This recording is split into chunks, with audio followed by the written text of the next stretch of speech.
Hello everyone, welcome back to my YouTube channel. दोस्तों, हमने radioactive series के lecture 4 कर चुके हैं। तो आज हम इस सीरीज का 5वां लेक्चर करने वाले हैं। चलिए, नेक्स्ट क्वेश्चन है, in how many years will an 80 mg milligram sample of 14 carbon, जिसका हाफ लाइफ टाइम कितना है, इतना year, be reduce to 20 milligram. देखिए, ये क्या कह रहे हैं कि कार्बन 14 जो है, इसका 80 मिलीग्राम सैंपल हमारे पास है। तो कितने टाइम के बाद ये विघटित होकर 20 मिलीग्राम रह जाएगा, ये हमारा आंसर। यानी कि निकालना हमें क्या है, इन्होंने क्या कहा है, हाउ मैनी ईयर्स, यानी कि टाइम की यूनिट है ना ये। तो हमें टाइम फाइंड करना है। देखिए, ये क्वेश्चन बहुत इंपॉर्टेंट है। जीआईसी 2021 में, 2017 एंड 2012 3 बार ये क्वेश्चन आया हुआ है, तो अपने आप में बहुत इंपॉर्टेंट हो जाता है। तो देखिए, बहुत बहुत ईजी है। हमें क्या गिवन है, टी हाफ, तो हम उसी को लेके चल देते हैं। देखिए, हमें टी तो फाइंड करना है, कब से कब तक, 80 मिलीग्राम से 20 ग्राम तक होने में। देखना, ये कितना है, इसके लिए टी हाफ के लिए क्या फॉर्मूला होता है, रेडियो एक्टिविटी वाली फर्स्ट ऑर्डर रिएक्शन ही होती है। कितना है ये, 2.303 इंटू 0.3010 अपॉन के। देखिए, होता तो ये है 0.6931, हम ये याद रखते हैं, लेकिन इससे ये वाला यहाँ से आता है, इसलिए ये भी याद रख लेंगे तो अच्छा होगा इसके लिए ना, कैलकुलेशन ईजी हो जाएगी हमारी। तो मैं तो जनरली यही रखती हूँ, और मैं सजेस्ट करूँगी कि आप लोग भी यही सॉल्व करें, क्योंकि ये 2.303 हमारे फॉर्मूले में आएगा, वहाँ से कैंसिल आउट हो जाएगा। और अगर हम यहाँ से करते हैं तो यहाँ से हमें डिवाइड करना पड़ेगा। देखिए, टी हाफ कितना गिवन है, पहले हमें के फाइंड करना है ना, 2.303 इंटू 0.3010 अपॉन टी हाफ, और टी हाफ की वैल्यू कितनी है, 5760। ठीक है, अब देखिए, हमारे पास टी की फॉर्मूला होता है 2.303 अपॉन के लॉग बेस 10, यहाँ पे एन नोट रख लें या फिर ए अपॉन ए माइनस एक्स रख लें, वो हमारे ऊपर डिपेंड करता है कि हमें क्या लर्न है।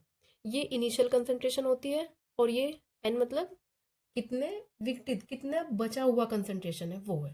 देखिए, 80 मिलीग्राम पहले था, अब 20 तक रिड्यूस होना है।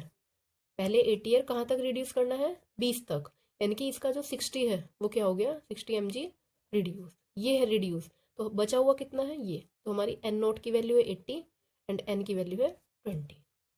तो बस वैल्यू पुटअप करनी है, के कितना है, ये 5760 नीचे है, घूम के कहाँ चला जाएगा, ऊपर, तो हम इसको डायरेक्ट कर देते हैं, 80 अपॉन 20, 2 4 जा 8। ठीक है, log 4 है, 2 की पावर 2 लिखेंगे, ये 2 सामने आएगा, log 2, और log 2 कितना होता है, 0.3010। ओके, इंटू 2, बाकी सब सेम है, हमने इसे नहीं लिखा, हम सीधा क्या करेंगे, ये वाली चीज़ हम कहाँ लिखेंगे, यहाँ पे।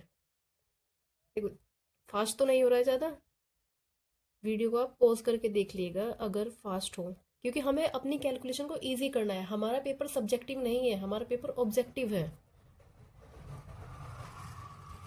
देखिए, इससे ये कैंसिल, इससे ये कैंसिल, कितना बचा, इसकी 2 एंड ये 2 6 जा 12 1, 2 7 जा 14 15, 2 5 जा 10 एंड 11, 11,520 ईयर।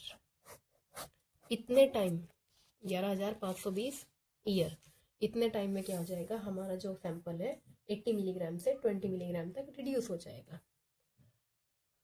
देखिए, इसके लिए ना एक इजी मेथड और भी है, अगर हम थोड़ा सा अपना दिमाग लगाए ना। देखिए, 80 मिलीग्राम से कितना हुआ है, आप बहुत इजी वे में कर सकते हो, 20 मिलीग्राम। हमें पता है हाफ लाइफ गिवन है, हमें हाफ लाइफ गिवन है। देखिए, पहले ये इसका हाफ, अगर हम मैं एक हाफ लाइफ की बात करूँ, एक हाफ लाइफ है टी हाफ, इस अपनी अमाउंट का आधा रह जाएगा ना, कितना हुआ, 40 मिलीग्राम।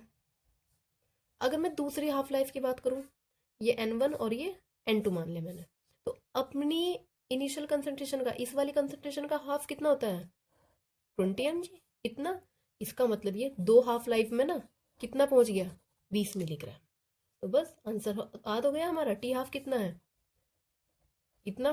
और ये कितनी हाफ लाइफ में गया है, 2 में, तो डायरेक्ट 2 से मल्टीप्लाई, आंसर वही आएगा जो हमने इतना बड़ा सॉल्व करके किया है।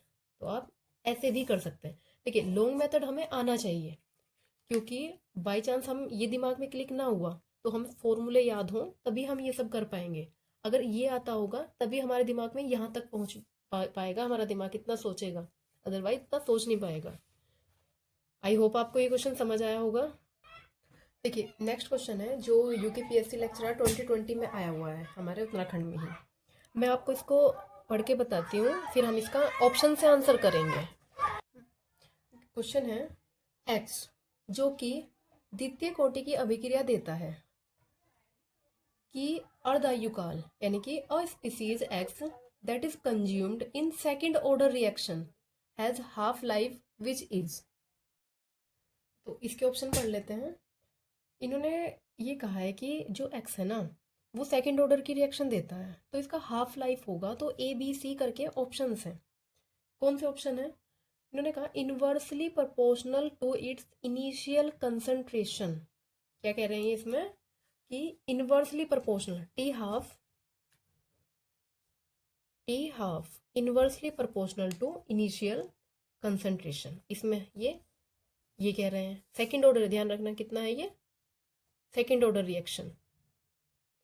फिर directly proportional to its initial concentration, second order क्या है, डायरेक्टली प्रोपोर्शनल है। देखो उन्होंने लाइंस में लिखा हुआ है लेकिन हम इसको सॉल्व करके देख रहे हैं।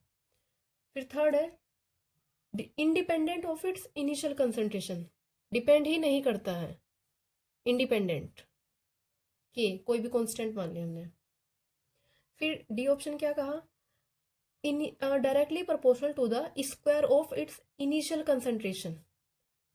हाफ लाइफ कितना है, directly proportional to the square of initial concentration, directly proportional है, इनिशियल कंसंट्रेशन ए, उसका स्क्वायर।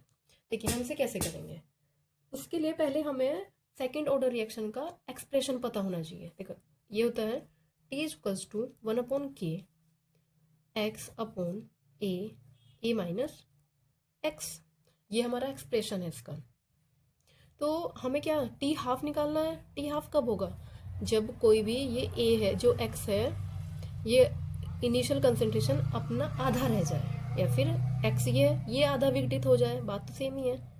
तो T half is equals to 1/k X कितना a/2, यानी कि T is equals to T half and X is equals to a/2। ये हमें put up करना है, ए माइनस a/2। देखिए एक में से आधा गया, आधा बचेगा, a/2 अपॉन a/2, और ये 1/k, ये कैंसिल आउट, कितना बचा 1/k 1/a। तो ये वैल्यू तो कांस्टेंट है, तो हम इसे लिख सकते हैं इनवर्सली प्रोपोर्शनल 1/a। अब देख लेंगे हम ये कौन से ऑप्शन में था। तो ये फर्स्ट ऑप्शन ही है, inversely proportional to its initial concentration. ये देखिए इसके लिए भी ना एक शॉर्टकट है, जैसे जो टी हाफ होता है ना ये होता है initial concentration n-1। T half inversely proportional 1/a⁻n-1। n क्या है, ऑर्डर ऑफ रिएक्शन, n क्या है, ऑर्डर ऑफ रिएक्शन। बस ये फर्स्ट ऑर्डर पे एप्लीकेबल नहीं है, not applicable for first order reaction.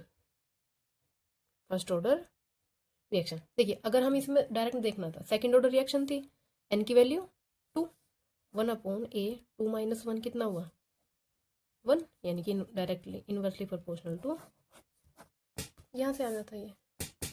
I hope आपको ये समझ में आया होगा। तो अब मिलते हैं नेक्स्ट वीडियो में। Thank you so much for watching. अगर देखिए आपको ये सीरीज़ हेल्पफुल लगती है ना तो आप चैनल को सब्सक्राइब जरूर कीजिएगा और अपने दोस्तों में शेयर भी करना और लाइक करिए। Thank you.